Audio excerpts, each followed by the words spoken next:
ఈ రాబోయే 16వ తారీఖున పుట్టపర్తి జిల్లా కేంద్రంలో ఒక పెద్ద ఎత్తున మా సత్యసాయి జిల్లాలో అందరూ 7 నియోజకవర్గాలు అందరూ కలిసి భారీ ఎత్తున 2 సంవత్సరాల సీఎం గారి పాలన, అదేవిధంగా కూటమి ప్రభుత్వం వచ్చి ఇంత మంచి చేసిన దాని గురించి ఒక భారీ సభ ఏర్పాటు చేయబోతున్నాము. అందరూ ఖచ్చితంగా వచ్చి ఆశీర్వదించి సీఎం గారు అదేవిధంగా కూటమి ప్రభుత్వం ఇంకా ఎన్నో మంచి పనులు ప్రభుత్వానికి అదేవిధంగా ప్రజలకి చేయాలి అనే దాంట్లో భాగం పంచుకోవాల్సిందిగా కోరుకుంటున్నాను.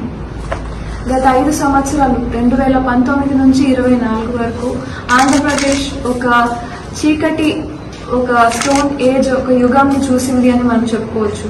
ఎక్కడ చూసినా డిస్ట్రక్షన్సే, ఎక్కడ చూసినా ఏ డిపార్ట్మెంట్ అయినా ఏ వ్యవస్థ అయినా నిర్వీర్యం అయిపోయింది. ఏదే చూసాం. పోలవరం ప్రాజెక్ట్ తీసుకోండి, 3 రాజధానులు అని చెప్పి అమరావతి లేకోకుండా చేయడము, చిన్నపిల్లలకి కనీసం చెప్పుకోవడానికి ఒక రాజధాని పేరు కూడా మిగిల్చకుండా ఆంధ్రప్రదేశ్ రాష్ట్రానికి దిక్కు లేకుండా చేసింది. ఒక సమయం నుంచి ఇప్పుడు మళ్ళీ ఊపిరి పోసుకుంటూ ఐసీయూ నుంచి ఊపిరి పోసుకుంటూ సీఎం గారు అదేవిధంగా మినిస్టర్లు, కూటమి ప్రభుత్వం, మోడీ గారి సహాయంతో మనం మళ్ళీ అడుగులు వేస్తున్నాము, ముందడుగులు.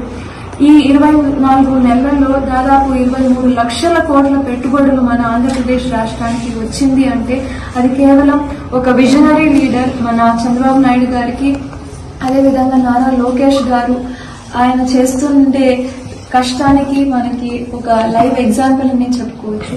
మన పుట్టపర్తి నియోజకవర్గానికే తీసుకుంటే AMCA project, advanced medium combat air క్రాఫ్ట్ల మ్యానుఫ్యాక్చరింగ్ యూనిట్, అతి పెద్ద యూనిట్, దాదాపు 1,00,000 కోట్ల పెట్టుబడులతో మన టౌన్లో రావడము.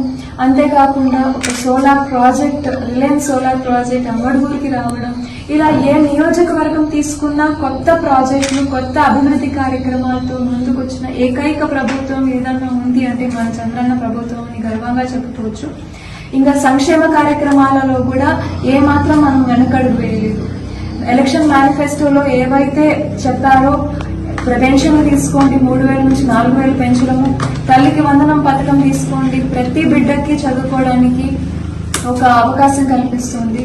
3 ఉచిత గ్యాస్ సిలిండర్లు, దీపం 2 పథకం కింద, ఇంకా మహిళలకి ఉచిత బస్ సర్వీసెస్ కానివ్వండి, మెగా డిఎస్సి కానివ్వండి, ఇంకా ప్రామిస్ చేసినట్టుగానే యువతకి దాదాపు ఎన్ని ఉద్యోగ అవకాశాలు వీలు పడితే అన్ని ఉద్యోగ అవకాశాలు క్రియేట్ చేయడానికి కొత్త కంపెనీలు, కొత్త ఇన్వెస్ట్మెంట్ల వైపు మన Andhra Pradesh speed of doing business కి ఒక మార్పేరుగా మారింది అనే మనం చెప్పుకోవచ్చు.